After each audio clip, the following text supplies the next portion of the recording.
Hello friends, आप जानेंगे कि यदि आपने कोई प्रॉपर्टी बेच दी है या आपके भाई ने बेच दी है तो उसे रजिस्ट्री के बाद भी आप कैसे वापस प्राप्त कर सकते हैं। अब जो भी मान लीजिए नेक्स्ट पार्टी है वो आपको नहीं वापस करना चाहती है, फिर भी कुछ कंडीशंस में आप वापस ले सकते हैं। दूसरा, रजिस्ट्री कैंसिल और दाखिल खारिज कैंसिल करवाने का प्रोसेस क्या है और किस सेक्शंस में इसका प्रोविज़न किया गया है और लिमिटेशन टाइम क्या है, कब तक आप ये चीज़ें कैंसिल करवा सकते हो। तीसरा, कि पैतृक ज़मीन को कब तक आप वापस ले सकते हो, उसकी प्रक्रिया क्या है। तीनों टॉपिक पर चर्चा करेंगे। एक चीज़ मैं आपको और बताना चाहूँगा, कई लोग कमेंट्स में कॉन्टैक्ट नंबर मांगते हैं, तो किसी भी लीगल एडवाइस के लिए कॉन्टैक्ट नंबर वीडियो की डिस्क्रिप्शन में मेंशन किया गया है। साथियों, आते हैं हम अपने सबसे फर्स्ट पॉइंट पर कि बेची हुई प्रॉपर्टी को रजिस्ट्री के बाद भी आप वापस कैसे ले सकते हैं। साथियों, यदि आपसे, आपके भाई से या आपके पिता से पैतृक ज़मीन का, ठीक है, किसी ने रजिस्ट्री करवा लिया हो, अब रजिस्ट्री जो है करवाते समय उसने आपको उस ज़मीन का कोई भी प्रतिफल नहीं दिया है, पैसा नहीं दिया, ऐसी कंडीशन में तो कॉन्ट्रैक्ट नियम के अनुसार बिना प्रतिफल के संविदा शून्य होती है, पहली चीज़, तब आप कैंसिल करवा सकते हैं।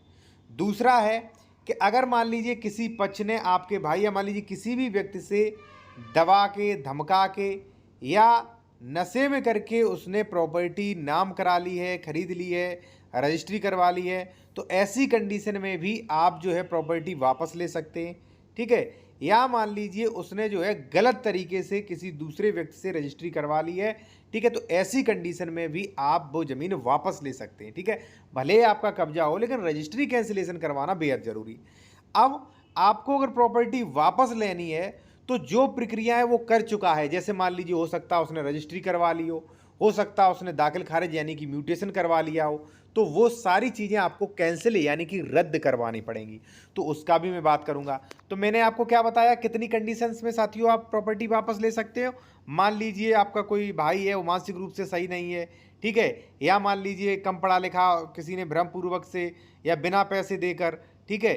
तो ऐसी जो भी प्रॉपर्टी बेच दी गई है ऐसी प्रॉपर्टी आप वापस ले सकते हो। अब वापस अगर लेना है तो आ जाइए सेकंड पॉइंट पर, तो आपको रजिस्ट्री कैंसिल कराना पड़ेगा और दाखिल खारिज भी कैंसिल कराना पड़ेगा, ठीक है। सबसे पहले मैं आपको बता रहा हूं दाखिल खारिज कैंसिल कैसे करवाएं।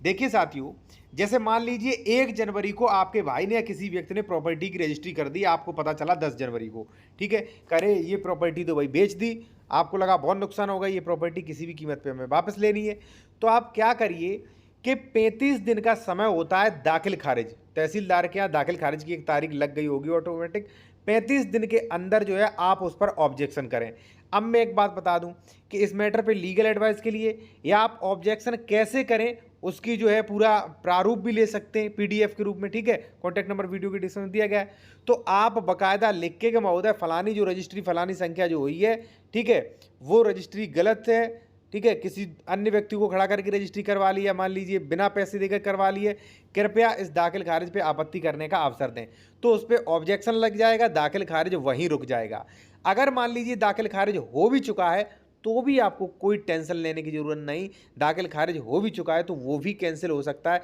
वो भी रेस्टोर हो सकता है, उसका भी प्रोविजन किया गया है साथियों, ठीक है। तो अब सबसे पहले आप कहां गए, तहसील में। तहसील में कार्रवाई आपकी कर दी। ये कार्रवाई आप बिना एडवोकेट के भी कर सकते हैं, एडवोकेट से ज़्यादा पैसा खर्च करवाने की जरूरत नहीं, आप खुद भी कर सकते हैं, ठीक है। आप नहीं लिखना जानते, मैंने कई वीडियो में कैसे आपत्ति दर्ज कराएं वो भी आपको बताया, ठीक है। वो लिख दिया आपने, वो वहाँ पे आपत्ति दे दी आपने, ठीक। फिर आपको साथियों करवाना है रजिस्ट्री कैंसिल। अब रजिस्ट्री कैंसिल का प्रोविज़न कहाँ गया है, सबसे पहले प्रोविज़न पढ़ लेते हैं, उसके बाद हम नेक्स्ट पॉइंटों पर बात करेंगे। उससे पहले आपसे कहूँगा कि यदि आप किसी भी मैटर पर लीगल एडवाइस या उत्तर प्रदेश में कोई ज़मीन खरीद रहे हैं, उसका डॉक्यूमेंट्स वेरिफिकेशन करवाना है तो आप करवा सकते हैं, कॉन्टैक्ट नंबर वीडियो के डिस्क्रिप्शन में दिया गया है। अब आप देखिए यहाँ पे द स्पेसिफिक रिलीफ एक्ट के सेक्शंस, यहाँ पे साथियों इस सेक्शन 31 में स्पष्ट प्रोविज़न किया गया है लिखितों का रद्दीकरण, कैंसिलेशन ऑफ इंस्टॉलमेंट,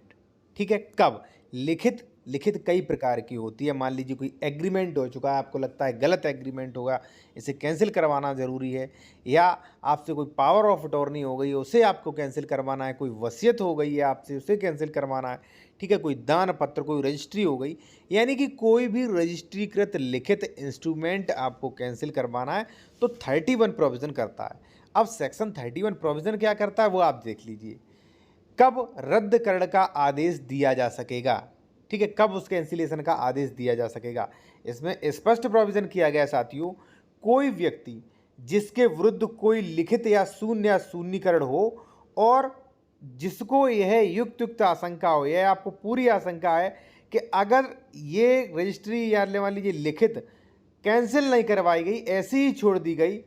तो वह उसे गंभीर क्षति पहुंचा सकती है। बिल्कुल, अगर मान लीजिए आपके भाई ने रजिस्ट्री गलत तरीके से कर दी है, आपने कैंसिल नहीं करवाई, तो उसका स्वामित्व तो आ जाएगा, वो कहीं कब्जा ले लेगा, तो नुकसान गंभीर हो जाएगा, ठीक है। तो उसको शून्य यानी कि कैंसिल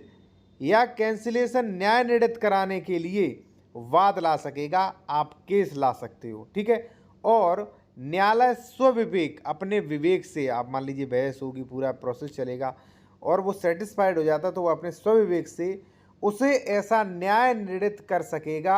उस न्यायालय को प्रदत्त और रद्द किए जाने का आदेश देगा। यानी कि अगर मान लीजिए कोर्ट को लगता है कि रजिस्ट्री जो है वास्तविकता में गलत हुई है, तो जो भी मान लीजिए वो आदेश देगा कि ये रजिस्ट्री कैंसिल की जाती है, और साथ ही साथ साथियों जो रजिस्ट्री विभाग है जहाँ पर ये रजिस्ट्रीकृत है उसे भी एक नोटिस देगा कि भाई मैंने ये रजिस्ट्री कैंसिल कर दी है, आप भी इस रजिस्ट्री को कैंसिल कर दीजिए, जहाँ पे रजिस्ट्री मेंशन है वहाँ पे लिख दीजिए ये रजिस्ट्री शून्य की जा चुकी है, ठीक है। अब देखिए यहाँ पर दूसरा, यदि लिखित भारतीय रजिस्ट्री अधिनियम 1908-16 के अधीन रजिस्ट्रीकृत हो, देखिए अधिकतर लिखितें रजिस्ट्रीकृत होती हैं, जैसे मान लीजिए रजिस्ट्री है, गिफ्ट डीड है, सेल डीड, बैनामा, सब कुछ तो रजिस्ट्रीकृत है। अगर वो रजिस्ट्रीकृत है तो न्यायालय अपनी डिक्री की एक प्रतिलिपि, यानी कि जो उसने आदेश वगैरह दिया है उसकी एक फोटोकॉपी ऐसे ऑफिसर को भेजेगा जिसके कार्यालय में ये रजिस्ट्रीकृत है, यानी कि जो भी मान लीजिए रजिस्ट्रार वगैरह वहाँ के होते हैं उन्हें भेजेगा, और इस प्रकार रजिस्ट्री हुआ है और ऐसा ऑफिसर अपनी पुस्तकों में अंतर्विनिष्ट लिखित की प्रति पर उसे रद्दकरण तथा टिप्पणी कर देगा। यानी कि उसी अभिलेख, उसी रजिस्टर में पूरा वो टिप्पणी लिखेगा कि फलाना कोड संख्या, फलाना वाद संख्या में आदेश हुआ है कि रजिस्ट्री जो है वो रद्द की जाती है, अतः यह रजिस्ट्री रद्द या शून्य मानी जाएगी, इसका कोई भी वैल्यू नहीं। यानी कि भाई अपने दस्तावेजों में लिख लें, कल से ऐसा ना हो कि भाई रजिस्ट्री मान्य कर दो, ठीक है, तो वहाँ भी भेजा जाएगा, ठीक है ना साथियों। तो इस तरीके से आप अपनी ज़मीन वापस ले सकते हो, ठीक है। अब 2-3 क्वेश्चन है कि रजिस्ट्री कैंसिल कब तक करवा सकते हो, कितने दिन है, दाखिल खारिज कब तक कैंसिल करवा सकते हो, पैतृक जमीन कब तक कैंसिल करवा सकते हो, कैंसिलेशन का प्रोसेस क्या है। एक चीज़ आप और समझ लीजिए साथियों कि सेक्शन 32 एक चीज़ और कहता है, कौन सी लिखित भागतय रद्द करी जा सकती है, जहां कोई लिखित विभिन्न अधिकारियों या उनकी विभिन्न वरीयताओं का साक्ष्य हो, वहां न्यायालय उचित मामले में भागतय। यानी कि साथियों ये भी प्रोविज़न है कि अगर न्यायालय चाहे तो कोई भी रजिस्ट्री यानी कि कोई भी इंस्ट्रूमेंट्स जो है वो पार्टेबल कैंसिल भी कर सकता है, उसकी कुछ शर्तें ही कैंसिल कर सकता है। अब साथियों मैं एक चीज़ आपको बता दूं कि जब भी आप कोई प्रॉपर्टी खरीदते हो तो वहाँ पे आप एग्रीमेंट, ठीक है, या पूर्व में कोई सौदा तो नहीं हुआ है, या पावर ऑफ अटॉर्नी, या गिफ्ट डीड, या सेल डीड, ये अच्छे से आप चेक करिए और अच्छे से पूरा ऐसे एनालिसिस करिए कि इससे जो है आपको भविष्य में कोई दिक्कत ना आए, ठीक है। एक चीज़ मैं आपको और बता दूं, यदि आप उत्तर प्रदेश में कोई ज़मीन खरीद रहे हैं और उसका डॉक्यूमेंट्स वेरिफिकेशन करवाना है कि इस पर किसी भी प्रकार का कोई विवाद तो नहीं है, यूपीआरसी के नियमों को फॉलो कर रहा है कि नहीं, अर्बन प्लानिंग डेवलपमेंट के नियमों को फॉलो कर रहा है कि नहीं, तो करवा सकते। कॉन्टैक्ट नंबर वीडियो की डिस्क्रिप्शन में हमारा मेंशन किया गया है साथियों।